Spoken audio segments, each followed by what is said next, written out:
회귀 본능이란 말이 있습니다. 회귀 본능. 이 회귀 본능이란 멀리 떨어져 살다가 자신이 출생한 곳으로 다시 되돌아오고자 하는 성질, 본능을 말합니다. 대표적으로 연어가 그렇습니다. 연어는 강을 내려가 넓은 바다에서 생활하다가 수년 뒤 수천, 수만 킬로미터를 다시 거슬러서 자신이 태어난 곳으로 돌아와서 거기서 알을 낳습니다. 꿀벌도 그렇습니다. 꿀을 찾으러 멀리까지 갔다가 다시 집으로 돌아옵니다. 이러한 회귀 본능은 인간에게서도 찾아볼 수 있습니다. 신약민들이 그렇습니다. 6.25 전쟁으로 북쪽에서 살다가 남쪽으로 내려왔는데 지금껏 70년이 넘도록 북쪽에 있는 자신의 고향으로 돌아갈 수 없는 겁니다. 그래서 명절만 되면 북에 있는 고향을 그리워합니다. 신앙민뿐만 아니라 나이가 들면 지금의 생활을 다 정리하고 고향으로 돌아가서 남은 여생을 살기도 합니다. C.S. 루이스는 말합니다. 우리가 이 땅에서 만족함이 없는 것은 우리가 다른 세상, 즉 영원한 세상을 위해 지음받았다는 걸 의미한다. 이 말이 무슨 말입니까? 우리가 지금 살고 있는 이 세상은 영원하지 않고 하나님이 예비하신 영원한 세상이 있다. 그러기에 모든 인간은 이 세상이 아니라 하나님이 만드시고 예비하신 영원한 나라에 대한 회귀 본능이 있다는 겁니다. 이처럼 우리 안에는 영원한 나라를 향한 마음이 내 안에 있기 때문에 이 세상 어느 곳으로도 만족함을 누리지 못하는 겁니다. 그러므로 우린 이 세상에서 살지만 영원한 나라를 향한 그 회귀 본능에 합당한 삶을 살아야 하는 겁니다. 그렇다면 이 회귀 본능에 합당한 삶은 무엇일까? 그것은 내가 지금 어디서 어떤 삶을 살든지 하나님을 위하여 뜻을 정하고 하나님을 향하여 살아가는 삶인 것입니다. 오늘 말씀을 보면 집에서 도망쳐 나와 외삼촌 라반의 집에 와서 살게 된 야곱이 14년이 흐르고 나서야 결심합니다. 하나님이 나에게 약속하신 땅, 나의 고향, 나의 집, 가나안으로 돌아가자. 25절입니다. 라헬이 요셉을 낳았을 때 야곱이 라반에게 이르되 나를 보내어 내 고향 나의 땅으로 가게 하시되. 야곱이 지난 14년간 레아와 라헬과 여종 비라와 실바를 통해서 총 12명의 자식을 얻었습니다. 그리고 라헬이 요셉을 낳았을 때 외삼촌 라반에게 말합니다. 이제 나의 고향, 나의 땅으로 가게 해주십시오. 야곱이 당당하게 얘기합니다. 26절 보면 내가 외삼촌에게 한 일, 외삼촌이 더 잘 알고 있지 않습니까? 지난 14년간 내가 말도 안 되는 대접 받았는데 그럼에도 내가 하지 않은 일이 있습니까? 누구보다 성실하게 최선 다한 것 외삼촌이 더 잘 아실 겁니다. 그래서 그 덕분에 외삼촌께서 오늘날의 이 놀라운 부를 이루신 것 아닙니까? 이제 내가 할 일 다 했으니까 나는 이제 고향으로 가겠습니다. 야곱이 이번에 정말로 떠나려고 하는 겁니다. 그러자 라반이 뭐라고 합니까? 27절, 28절입니다. 라반이 그에게 이르되 여호와께서 너로 말미암아 내게 복 주신 줄을 내가 깨달았노니 네가 나를 사랑스럽게 여기거든 그대로 있으라. 또 이르되 내 품삯을 정하라. 내가 그것을 주리라. 외삼촌 라반은 야곱을 보내줄 마음이 없습니다. 야곱이 얼마나 성실한지 지난 14년간 내가 직접 다 봤기 때문에. 뿐만 아니라 여호와께서 너로 말미암아 내게 복을 주신 것을 안다라고 할 정도로 야곱이 손을 대는 일마다, 야곱이 가는 곳마다 하나님이 복 주신 것이 아니면 설명할 수 없을 만큼 놀라운 결실과 놀라운 열매를 맺었기 때문입니다. 저는 저와 우리 모두가 이 세상에서 야곱과 같은 존재가 되시기를 소망합니다. 믿는 사람이건 믿지 않는 사람이건 나를 봤을 때, 아, 저 사람은 하나님이 함께 하시는 사람이구나. 아, 저 사람은 하나님이 지켜주시고 하나님이 복 주시는 사람이기 때문에 나도 저 사람과 함께 하고 싶다. 나로 인하여 내게 속한 사람들까지도 하늘의 복과 은혜를 받는 겁니다. 결국에 라반이 이런 야곱에게 제안합니다. 그래, 네가 지금까지 수고한 건 내가 잘한다. 그러니까 이제부터는 네가 원하는 품삯을 말해라. 네가 원하는 대로 내가 다 주겠다. 오늘날 말로 하면 연봉 협상을 제안합니다. 그러자 야곱이 어떻게 합니까? 야곱이 라반에게 뜻밖의 제안을 합니다. 32절, 33절 함께 읽겠습니다. 시작. 오늘 내가 외삼촌의 양떼에 두루 다니며 그 양 중에 아롱짓 것과 점 있는 것과 검은 것을 가려내며 또 염소 중에 점 있는 것과 아롱진 것을 가려내리니 이 같은 것이 내 품삯이 되리이다. 후일에 외삼촌께서 오셔서 내 품삯을 조사하실 때에 나의 의가 내 대답이 되리이다. 내게 혹시 염소 중 아롱지지 아니한 것이나 점이 없는 것이나 양 중에 검지 아니한 것이 있거든 다 도둑질한 것으로 인정하소서. 야곱이 제안합니다. 외삼촌께서 양과 염소를 키우시는데 그 중에 검은 점이 있거나 얼룩이 있는 가축은 세어보시고 앞으로 새끼를 낳을 텐데 그 새끼 중에서 점이 있거나 얼룩이 있는 건 나에게 주십시오. 그것을 앞으로 내 품삯, 월급으로 받겠습니다. 그러면 양이 일반적으로 무슨 색입니까? 양은 흰색입니다. 얼룩양은 없습니다. 그리고 염소 중에 아롱진 것, 얼룩진 것이 얼마나 되겠습니까? 확률적으로 불가능한데 지금 야곱이 말하는 겁니다. 그런 것만 내가 가지고 그리고 나머지 거는 다 삼촌이 가지십시오. 야곱에게 뜻밖의 제안을 받고 아마 외삼촌 라반은 자기도 모르게 웃음이 났을 겁니다. 야곱이 뭔가 작정하고 나에게 엄청난 걸 요구하면 어떡하지 걱정했었는데 지금 야곱이 어리석고 황당한 제안을 하고 있으니 라반의 입장에선 거부할 이유가 없습니다. 왜냐하면 유전적으로 봤을 때 당연히 흰색 양이 우성이고 염소는 검은색이 우성입니다. 점이 있거나 줄무늬가 있는 것은 소수의 열성 유전자입니다. 그러니까 확률적으로 봤을 때 양과 염소가 교배했을 때 점이 있거나 얼룩진 것이 나올 확률은 없습니다. 그러니까 라반은 고민하지 않고 야곱의 제안을 수락했습니다. 그런데 이 라반이라는 사람이 얼마나 철두철미하고 지독한 사람인지 야곱의 제안을 받아들이고 나서 가장 먼저 뭘 했느냐? 기존의 자신의 양들 중에 많지는 않지만 얼룩무늬가 있는 거, 점이 있는 양과 염소를 다 골라내는 겁니다. 그리고 자기 아들들을 불러다가 말합니다. 그것들 다 끌고 와가지고 여기서부터 3일길 100km 정도 되는 거리에다가 다 따로 모아서 생활하게 해라. 왜 그랬겠습니까? 혹시나 얼룩진 양과 염소들이 교배해서 얼룩무늬가 있는 점이나 있는 새끼들을 만약에 출산하게 되면 그 새끼들은 내 재산이 아니라 야곱의 재산이 될 거기 때문에 그 꼴을 못 보겠다는 겁니다. 사전 차단해버리자. 무려 14년이었습니다. 14년간 라반이 야곱을 어떻게 했습니까? 자기 딸 라헬을 빌미로 해가지고 야곱을 종처럼 부리면서 덕분에 라반은 야곱 덕분에 큰 부를 이루게 됐습니다. 그러면 남도 아니고 가족인데 조카이자 사위인데 조금 불쌍해서라도 조금 챙겨줄 수 있는 것 아닙니까? 그런데 라반은 끝까지 자기만 생각할 뿐 야곱은 생각하지 않습니다. 이것이 바로 우리 인간의 모습이라는 겁니다. 저는 이제 목회를 시작한 젊은 목회자지만 목회를 하면서 배우는 게 있습니다. 뭘 배우냐면 그것은 사람을 너무 믿어서는 안 된다는 겁니다. 사람을 너무 믿어서는 안 된다. 아니 목사님 너무 정없는 말씀 아닙니까? 라고 말씀하실지 모르지만 제가 말씀드리고자 하는 것은 사람과의 관계에서 벽을 두거나 경계하거나 긴장하며 살라는 말이 아닙니다. 제가 사람을 너무 믿어서는 안 된다고 말한 건 사람을 믿기 시작하면 그때부터 자기도 모르게 너무 그 사람만 바라보고 너무 그 사람만 의지하게 되기 때문입니다. 어떤 목사님이 이런 말씀을 하셨습니다. 사람은 믿음의 대상이 아니라 사람은 사랑할 대상이다.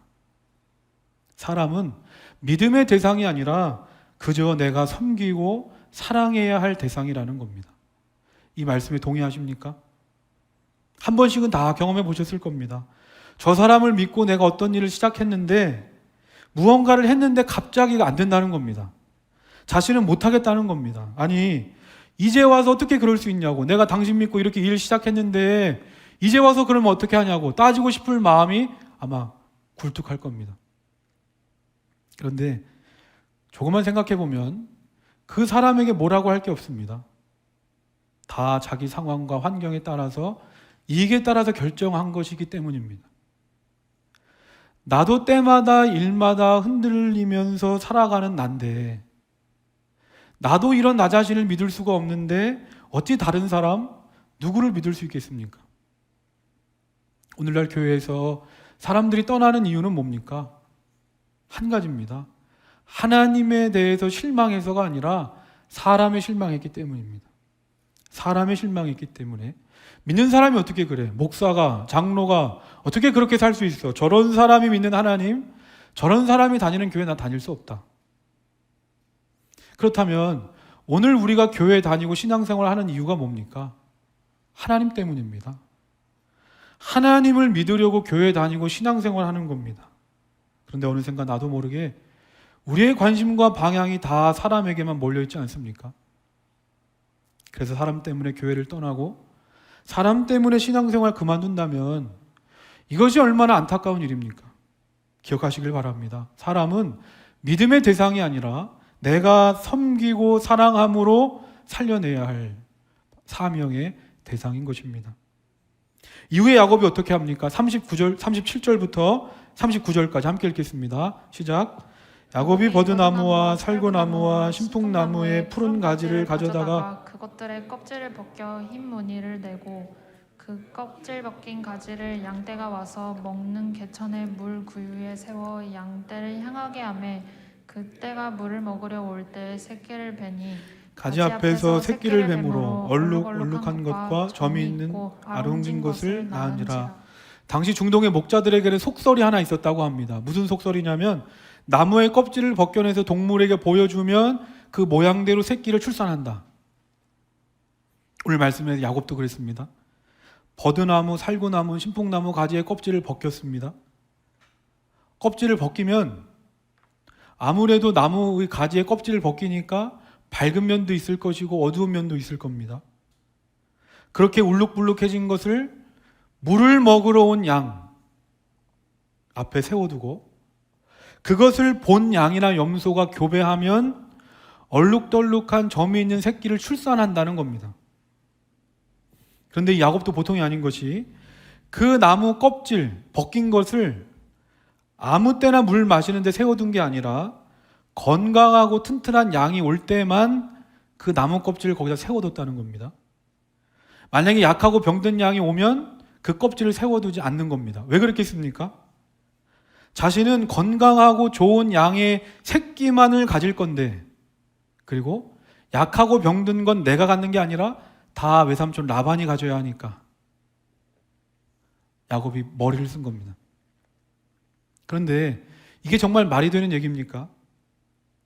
나무 껍질을 벗겨뒀다고 그대로 새끼를 출산한다는 게 말이 됩니까? 그래서 학자들이 나름대로 이유를 분석했다고 합니다. 어떻게 이게 가능할까?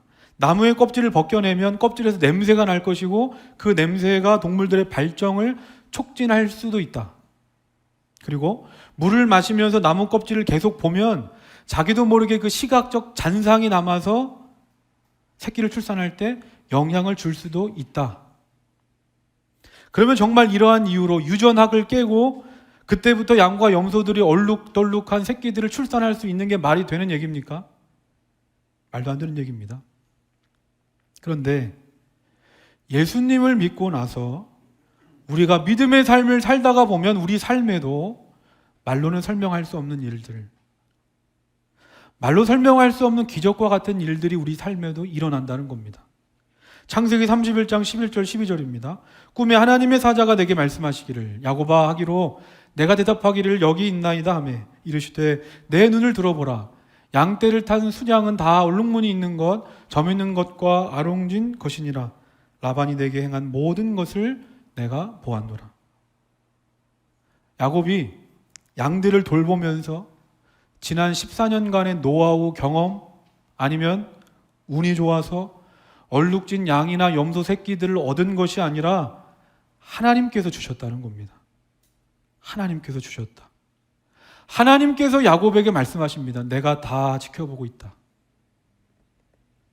아니 그러면 야곱이 외삼촌 라반에게 속임을 당하고 어려움 가운데 지난 14년의 세월을 보낼 때는 아무 말씀도 하지 않으시고 아무 일도 하지 않으셨던 하나님께서 왜 갑자기 오늘 말도 안 되는 일을 하고 있는 야곱에게 찾아오셔서 역사하시는가? 하나님께서 왜 그러시겠습니까? 제가 처음에 얘기했습니다. 야곱이 하나님께로 돌아가려고 했기 때문입니다. 다른 이유가 없는 겁니다. 하나님은 하나님을 위하여 자신의 인생의 뜻을 정하고 하나님을 향하여 살아가는 자를 반드시 도우시는 하나님이시기 때문입니다. 구약에 다니엘이라는 인물이 있습니다. 다니엘은 바벨론에 의해서 나라가 망하고 바벨론의 포로로 끌려갑니다. 당시 바벨론은 당대 세계 최강대국으로 자신들이 지배한 땅을 효과적으로 다스리기 위해서 자신들이 점령한 속국의 왕족이나 귀족들 중에서도 뛰어난 인재들을 자기 나라로 데려갔습니다. 그리고 교육했습니다. 왜냐하면 각국의 뛰어난 인재들을 제국의 인재로 걸어들이려고 했고, 또 한 가지 이유는 그들에게 바벨론의 사상을 주입시켜서 훗날 자기들 나라로 돌아가서 그들에게 그곳을 다스리게 함으로 점령한 나라마다 친바벨론 제국의 세력들을 심어 놓으려고 했기 때문입니다. 그래서 각지에서 뽑혀온 인재들이 3년간 바벨론 왕궁에서 살면서 바벨론의 학문을 교육받았습니다. 그리고 날마다 왕이 주는 최고의 음식과 포도주를 먹었습니다. 이러한 과정을 통해서 포로들이 이 바벨론의 부귀 영화를 누리면서 자기도 모르게 속국을 자기 원래 나라를 잊어버리고 바벨론에 빠지기를 원했던 겁니다. 분명 나라가 망하고 포로로 끌려온 현실은 가슴 아팠지만 실상 이들은 지금 망한 나라의 포로 출신으로 상상할 수 없는 엄청난 특권을 누리는 겁니다. 나라는 망했을지 몰라도 이대로 교육만 잘 받으면 바벨론 제국에서의 출세의 길이 보장된 겁니다. 그런데 말씀을 보면 이러한 다니엘이 뜻을 정합니다. 나는 왕의 음식과 포도주를 먹지 않겠다. 우상의 제물로 바쳐졌던 음식을 먹는다는 건 하나님의 율법을 어기는 것이고 나도 우상의 제물이 된다는 의미였기 때문에 먹지 않겠다는 겁니다. 여러분이라면 어떻게 하시겠습니까? 어쩔 수 없는 것 아닙니까? 게다가 나는 포로 신분으로 내가 뭘 먹고 먹을 수 없다 정할 수 있는 신분도 아닙니다. 이대로 별 문제만 안 일으키면 성공과 출세가 보장된 길입니다. 망한 나라가 나를 책임져 줄 수 없습니다. 나 말고 다른 믿음의 사람도 다 이렇게 삽니다. 나도 바벨론에서 다른 사람처럼 좀 살면 안 됩니까? 그런데 하나님의 사람은 다른 겁니다. 세상 사람들과 똑같은 시각으로 자신의 인생을 바라보지 않고 자신이 무엇을 위해 살아가야 하는 사람인지가 보여지는 겁니다. 다니엘은 10대 어린 소년이었지만 분명히 알았습니다. 아, 이대로 가면 안 되겠구나. 그리고 자신의 인생의 뜻을 정합니다. 나라가 망해서 비록 내가 믿음의 고향으로 갈 수 없고 믿음의 땅으로 갈 수 없고 믿음의 공동체로 갈 수 없지만 바로 이곳에서 하나님을 위하여 내 인생의 뜻을 정하고 하나님을 향하여 살아가리라. 그러니까 어떻게 됩니까? 하나님께서 하나님을 위하여 자신의 뜻을 정한 인생을 책임져 주시는 겁니다. 고기와 포도주를 먹지 않고 채식만 했음에도 불구하고 성경을 보면 다니엘과 세 친구들의 얼굴은 날이 갈수록 좋아지는 겁니다. 아름답고 윤택해져서 고기를 먹는 사람보다 더 좋아 보입니다. 그뿐입니까? 하나님께서 다니엘과 세 친구들에게 학문을 주시고 지혜를 주셔서 모든 꿈과 환상을 깨닫게 하시고 모든 사람보다 뛰어난 능력으로 그들의 인생을 세워가십니다. 오스왈드 챔버스의 주님은 나의 최고봉이란 책을 보면 이런 글이 있습니다. 이상은 비전과 다르다. 이상은 비전과 다릅니다. 이상에 빠진 사람들은 거의 아무것도 하지 않습니다. 그러나 비전이 있는 곳에는 올바른 삶이 있습니다. 그 이유는 비전은 우리에게 순종하고자 하는 도덕적, 영적 동기를 부여하기 때문입니다. 이상은 하나님께로부터 온 것이 아닙니다.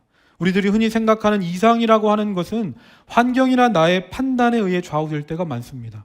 하지만 하나님이 주시는 비전은 영적인 영감이고 그것은 순종과 관계된 문제이지 환경과 관계된 문제가 아닙니다. 오스왈드 챔버스가 말한 것처럼 하나님이 쓰시는 비전의 사람은 내가 어떠한 손해를 보고 핍박을 받고 대가를 치를지라도 그것과 상관없이 순종하는 사람입니다. 왜 그렇습니까?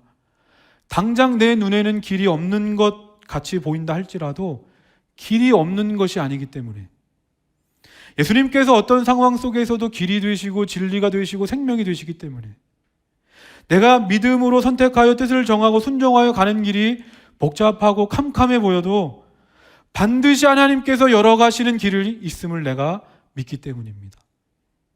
보통 사람들은 늘 상황을 보고 내 능력을 보면서 뜻을 정합니다. 하지만 하나님의 사람은 순서가 다릅니다. 먼저 하나님의 말씀대로 하나님이 주신 비전대로 살기로 내 인생의 뜻을 정하고 하나님께 기도하는 겁니다. 하나님을 위하여 내 인생의 뜻을 정했으니 하나님께서 나의 길을 열어주시고 하나님을 향하여 가는 나의 인생길을 하나님이 도와주시옵소서. 결국 오늘 말씀 어떻게 됩니까? 42절, 43절 함께 읽겠습니다. 시작.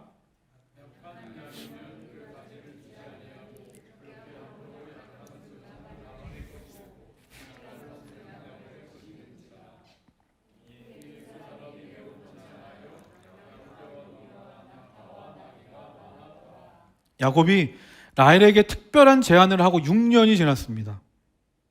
6년이 지나서 결국 어떻게 됩니까? 외삼촌 라반의 맘먹을 만큼 야곱이 엄청난 부를 이루게 됐습니다. 야곱의 처음 시작은 어땠습니까? 아무것도 없었습니다.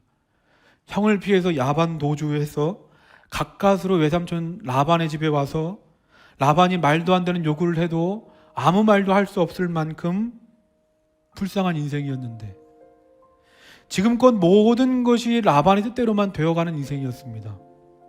그런데 야곱이 하나님의 편에 서기 시작하니까 야곱이 어려운 중에도 하나님을 바라보고 하나님을 향하여 자신의 인생의 뜻을 정하고 나니까 그때부터는 인간적이고 세상적인 조건이나 환경이나 능력이나 현실이 야곱을 어찌할 수가 없는 겁니다. 왜냐하면 그 모든 것을 초월하시는 하나님의 은혜가 야곱을 도와주셨기 때문입니다. 그저 하나님의 편에 선 것뿐인데 모든 것이 풀리지 않을 것 같았던 야곱의 인생이 풀어져 갑니다. 그러므로 기도하시기를 바랍니다. 그저 단순히 지금의 문제가 풀어지게 해달라고 내 지금의 상황과 환경이 좋아지게 해달라고 기도하는 것이 아니라 하나님, 내가 어떤 상황과 환경 속에 있더라도 늘 하나님을 향하게 하시고 하나님을 위하여 내 인생의 뜻을 정하게 하여 주옵소서. 우리가 하나님을 위하여 뜻을 정하고 하나님의 편에 서서 살아갈 때 야곱에게 베풀어 주셨던 이 하나님의 도우심의 은혜가 오늘 이 시대를 믿음을 가지고 살아가는 저와 우리 모두와도 함께하여 주실 줄로 믿습니다. 이 믿음을 가지고 우리 함께 하나님을 찬양하겠습니다.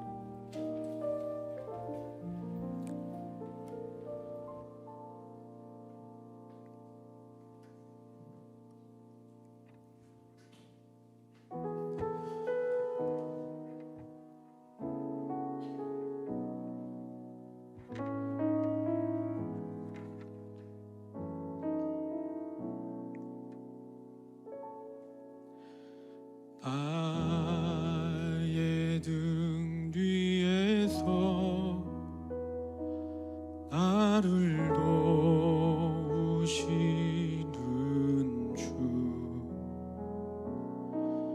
나의 인생 길에서 지치고 고나요 매일처럼 주저앉고 싶을 때 나를 밀어주시네.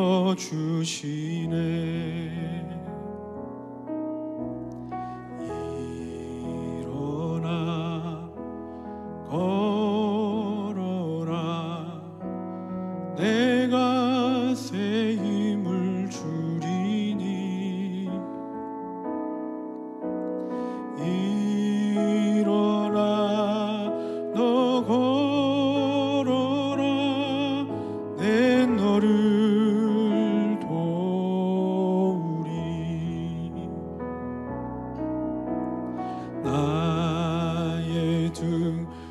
뒤에서 나를 도우시는 주, 평안히 길을 갈 때 보이지 않아도 지치고 고나여 넘어질 때면 다가와 손 내미시네. 나의 등 뒤에서, 나의 등 뒤에서 나를 도우시는 주, 때때로 뒤돌아보면 여전히 계신 주, 잔잔한 미소로 바라보시며 나를 재촉하시네.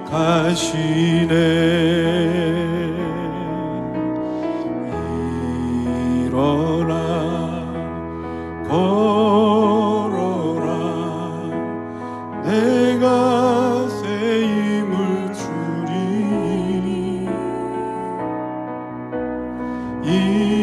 일어나 너 걸어라, 내 너를 도우리.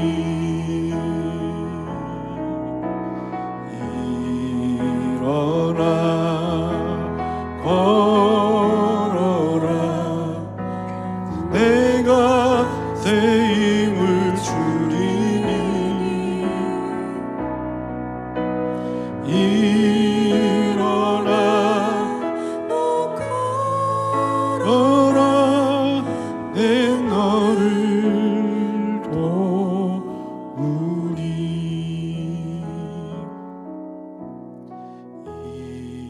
일어나 걸어라, 내가 새 힘을 주리니. 일어나 너 걸어라, 내 너를 도우리. 내 너를 도우리. 너를 도와주리. 우리 시간에 함께 기도하길 원합니다. 하나님, 우리가 하나님을 위하여 내 인생의 뜻을 정하고 하나님을 위하여 살아가기를 원합니다. 우리가 믿음이 없어서 흔들릴 때마다 하나님이 우리를 붙잡아 주십시오. 하나님의 도우심의 은혜로 우리가 다시 일어나 그 믿음의 길을 걸어가게 하여 주시옵소서. 다 같이 기도하겠습니다. 하나님 아버지, 감사합니다. 우리 믿음을 가졌다고 하면서도 늘 세상을 바라보고 사람을 의지하며 살아왔습니다. 하나님이 아니고서는 믿을 것이 없었는데, 하나님, 나는 사람을 바라보고 세상을 바라보며 어리석은 것을 추구하며 살았습니다. 하나님, 오직 하나님을 바라보며 나의 믿음의 대상이요 나를 온전케 하시는 하나님만을 신뢰하고 하나님만을 믿으며 살아가기를 원합니다. 하나님, 이 세상에 나의 마음을 빼앗는 것들이 너무나 많은데 그럼에도 불구하고 내가 믿음으로 뜻을 정하여 하나님을 위하여 내 인생의 뜻을 정하고 하나님을 향하여 살아가기를 원합니다. 그러한 과정에서 어려움을 만나고 손해를 보고 핍박을 당하고 대가를 치를지라도 그저 나는 흔들림 없이 하나님을 바라보며 살아가기를 원합니다. 그것이 우리가 가야 할 길이기 때문에 주저하고 흔들림 없이 하나님을 바라보며 살아갑니다. 하나님, 하나님의 길을 걸어가는 자들에게 도와주시는 은혜, 하나님을 바라보며 살아가는 자들에게 도와주시는 은혜를 우리에게 내려주시옵소서. 하나님을 바라보며 살아가는 자들에게 도와주시는 하나님의 은혜를 우리에게 내려주시옵소서. 하나님의 도우심의 은혜를 사모하며 살아가는 자들에게 하나님께서 은혜를 주시옵소서. 우리가 넘어질 때마다 손을 내밀어 주시고 일으켜 세워주시며 때마다 일마다 필요한 은혜로 나에게 힘을 주셔서 지치고 수고한 내 마음을 위로하시며 오늘도 다시금 십자가 앞에 서게 하시는 그 하나님 앞을 바라보며 나아가오니 하나님, 믿음의 사람아 일어나 걸어라. 내가 너를 도와주리라. 길이요 진리요 생명 되신 하나님을 바라보며 세상의 성공이 아니라 하나님의 은혜를 바라보며 살아가는 자들에게 하나님이 우리의 편이 되어주시고 내가 하나님의 편이 되어 하나님을 바라보며 살아가오니 주여, 하나님께 돌아가는 믿음, 내가 어떠한 형편과 상황 가운데 있든지 하나님을 향하여 내 인생의 뜻을 정하고 하나님을 바라보며 하나님을 향하여 나아갈 때 하나님께서 오늘도 변함없는 은혜로 우리를 도와주실 줄로 믿습니다. 도와주시는 하나님의 은혜 반드시 도와주시리라. 내가 너에게 필요한 은혜로 너를 일으켜 세워주시리라. 말씀하시는 도와주시는 하나님의 은혜를 바라보며 오늘도 주님을 찾고 부르짖어 기도하오니 하나님께서 변함없는 도와주시는 은혜로, 하나님께서 도와주시는 은혜로 우리와 함께하여 주옵소서. 믿음의 길을 걸어가며 고통 가운데 신음하는 자들을 외면하지 않으시고 그들에게 필요한 은혜로 도와주시는 하나님 아버지, 우리가 그 은혜를 사모하며 오늘도 나왔습니다. 내가 믿음의 길을 걸어가며 단식하고 애통하며 오늘도 메마른 마음을 가지고 주님 앞에 나왔지만 주님을 바라보고 주님의 도우심을 구하는 자들에게 하나님께서 오늘도 변함없는 은혜로 우리를 도와주시리라. 내가 너를 도와주리라. 믿음의 사람아 일어나 걸어라. 그 믿음을 가지고 믿음의 길을 걸어가라. 내가 흔들릴 때마다 너를 붙잡아 줄 것이고 너의 믿음의 길을 걸어가는 선한 목자로 하나님께서 인도하여 주실 줄로 믿습니다. 아버지, 믿음을 가지고 날마다 하나님을 바라보며 하나님이 주시는 힘을 가지고 살아가는 자들이 되게 하여 주시옵소서.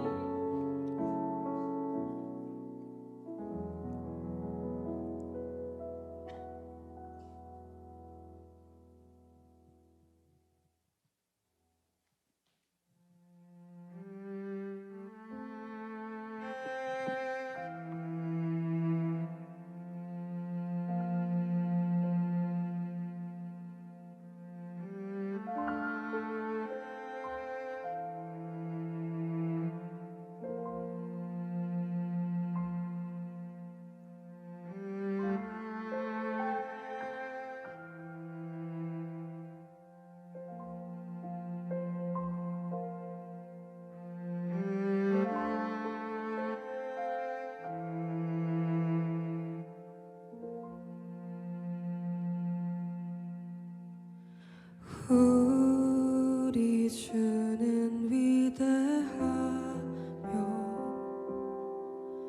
능력이 많으시도다.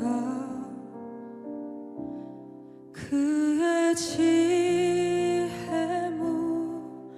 무궁하며 인자는 영원하도다. 상한 자들 고치시며 상처를 싸매시도다.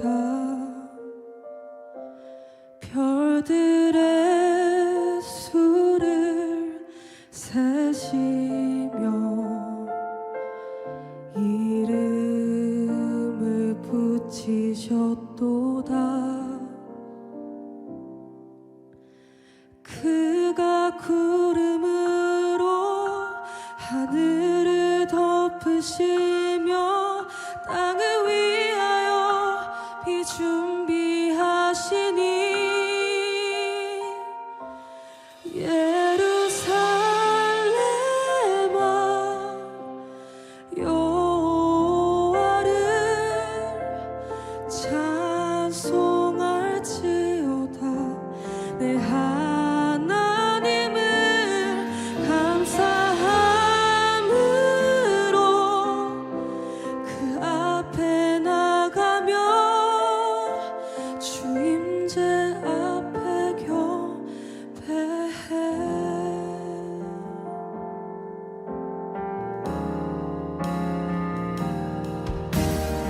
우리 주는 위대하며 능력이 많으시도다. 별들의 수를 세시며 이름을 붙이셨도다. 그가 구름으로 하늘을 덮으시며 땅을 위하여 비준비하시니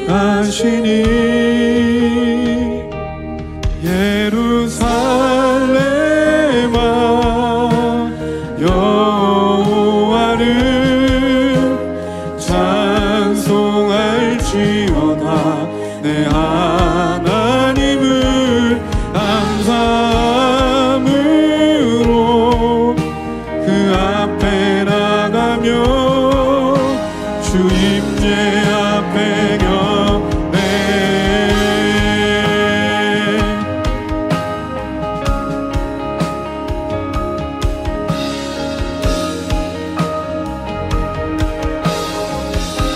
상한 자를 고치시며 상한 자를 고치시며 상처를 싸매시도다. 별들의 수를 세시며 이름을 붙이셨도다. 그가 구름으로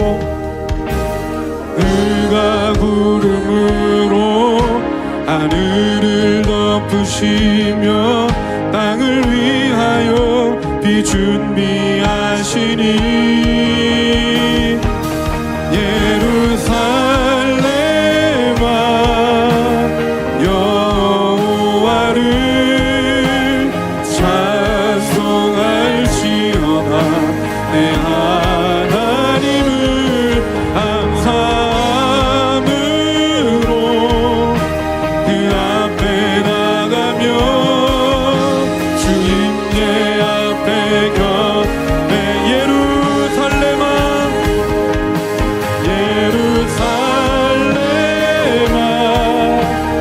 여호와를 찬송할지어다. 내 하나님을 감사함으로 내 나가며 주 임재. 우리 이 시간에 한 번 더 기도하길 원합니다. 기도할 때 하나님 야곱에게 베풀어 주셨던 그 놀라운 은혜를 오늘 이 시간 우리에게도 내려주옵소서. 인간적이고 세상적인 조건이나 현실이나 상황과 능력을 초월하여 믿음의 사람들에게 부어주신 하나님이 준비하신 은혜의 피를 내려 주옵소서. 우리 다 같이 주님을 한번 부르고 합심하여 기도하겠습니다. 주여. 하나님 아버지, 야곱에게는 아무것도 없었지만 야곱이 믿음으로 하나님 편에 섰더니 모든 것을 압도하고도 남을 만한 은혜로, 모든 것을 이기고도 남을 만한 은혜로 그의 인생의 모든 문제를 풀어주셨던 것처럼 하나님, 오늘 우리도 하나님을 향하여, 하나님을 위하여 내 인생의 뜻을 정하는 인생이 되기를 원합니다.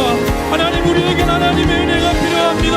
오늘도 우리를 위하여 준비하신 하나님 아버지, 오늘도 우리를 위하여 놀라운 은혜의 비를 준비하고 계신 하나님, 반드시 지금의 구름은 지나가고 하나님이 예비하신 은혜의 날이 올 줄로 믿습니다. 그 하나님을 기대하고 신뢰하고 그 선하신 하나님을 찬양합니다. 믿음의 사람들의 상처를 싸매시고 우리를 지키시며 겸손한 자를 붙드시고 악인들을 엎드러뜨리시는 하나님을 찬양합니다. 그 변함없는 은혜의 하나님을 감사함으로 노래합니다. 모든 것을 덮는 하늘의 은혜로 우리 이 시간에 내려주시옵소서. 위대하신 하나님을 찬양합니다. 능력이 많으신 하나님을 찬양합니다. 지혜가 무궁하고 인자가 영원하신 하나님을 예배합니다. 당장 내 눈앞에는 길이 보이지 않지만 믿음으로 순종하여 나아가오니 하나님이 열어가신 길을 바라보며 내가 먼저 하나님을 향하여 뜻을 정하고 그 비전대로 살아가기를 원합니다. 내가 내 인생 길을 걸어가는 것이 아니라 하나님이 열어가신 길을 걸어가게 하여 주옵소서. 하나님이 열어가신 길을 사모합니다. 하나님, 내 인생 속에 은혜를 내려주시옵소서. 우리의 가정 속에, 우리 학교와 직장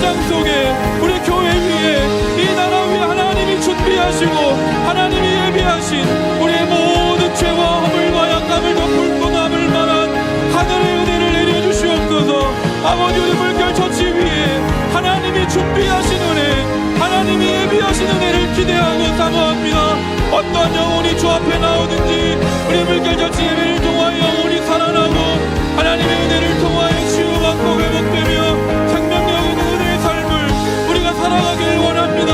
하나님의 은혜는 하지 못하실 일이 없기에 하나님의 은혜를 사모하며 오늘도 주 앞에 나왔습니다. 내가 인생에 어떠한 문제를 가지고 있든지 하나님 앞에 수고하고 무거운 우리의 짐을 가지고 하나님 앞에 나왔사오니 하나님의 은혜로 하나님의 모든 것을 덮어도 남을 만한 은혜로 하나님의 시간 임하여 주옵소서. 하늘의 문을 여시고 하나님께서 예비하신 은혜의 빛줄기가 우리의 영혼과 우리의 삶과 우리의 교회 위에 흘러가도록 하나님 함께하여 주시옵소서.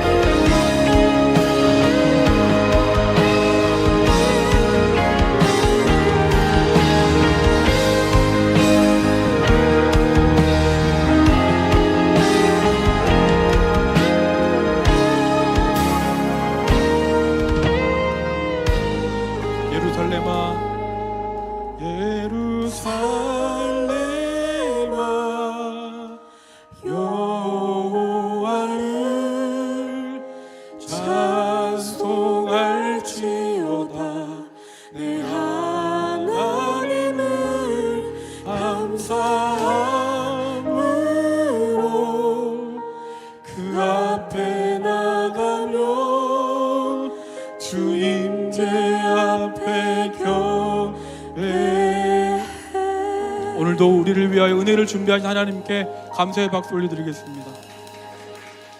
네. 우리 마지막으로 다 같이 일어나서 은혜의 주님을 찬양하겠습니다.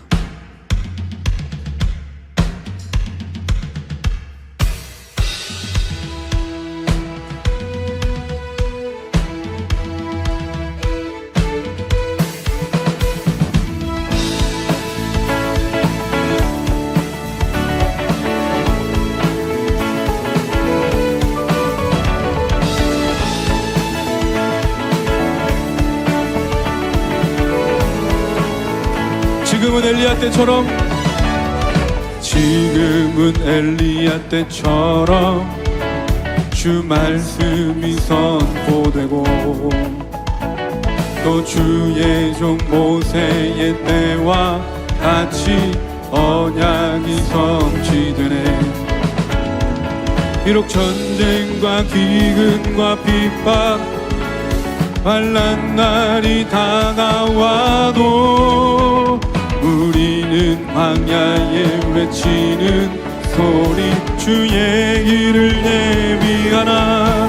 보라 주님 구름 타시고 나 밟을 때에 다시 오시네. 모두 외치세 이는 은혜이니 시온에서 구원이 아멘.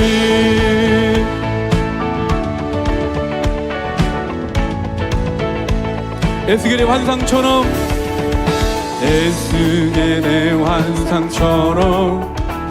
마른 뼈가 살아나며 또 주의 종 다윗의 때와 같이 예배가 회복되네. 주수할 때가 이르러 들판은 이어졌네. 우리는 주수할 일꾼 되어 주 말씀을 보라 주님 구름 타시고 나 밟을 때에 다시 오시네. 모두 외치세 이는 은혜이니 시온에서 우리의 목소리 높여서 보라 주님 구름 타시고 나 밟을 때에 다시 오시네. 모두 외치세 이는 은혜이니 시온에서 구원. 한 번 더 보라 주님 구름 타시고 나 밟을 때에 다시 오시네. 모두 외치세 이는 은혜이니 시온에서 구원이. 어제도 계셨고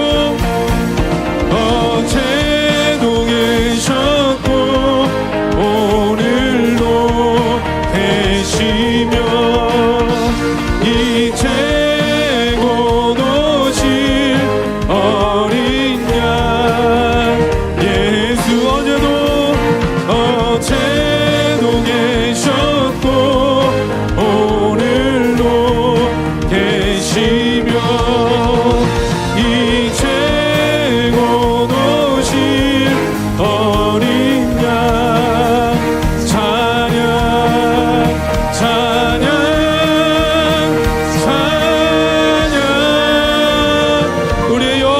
찬양이 이어질 때 하나님께 영광과 감사의 박수 올려드리겠습니다. 아멘. 하나님을 찬양합니다. 기도하겠습니다. 사랑의 하나님 아버지, 이 땅에 전부인 양 살아가던 우리에게 영원한 하늘나라를 약속해 주시고 천국의 소망을 가지고 살아가게 하시니 감사합니다. 이 시간 하나님을 찬양하고 적은 것이지만 마음을 모아 예물 드리오니 하나님께서 기쁘게 받아주시고 하늘의 기쁨으로 채워 주옵소서. 하나님께 예물 드리며 기도의 제목도 함께 올려드립니다. 아무것도 염려하지 말고 오직 기도와 간구로 감사함으로 아뢰오니 모든 지각에 뛰어난 하나님의 평강으로 우리와 함께하여 주옵소서. 이제는 우리 주 예수님의 크신 은혜와 하나님 아버지의 사랑하심과 성령님의 역사하심이 하나님을 위하여 인생의 뜻을 정하고 하나님을 향하여 순종으로 결단하는 모든 믿음의 사람들과 우리 물결처치 위에 이제부터 영원까지 함께 하시기를 간절히 축원하옵나이다. 아멘.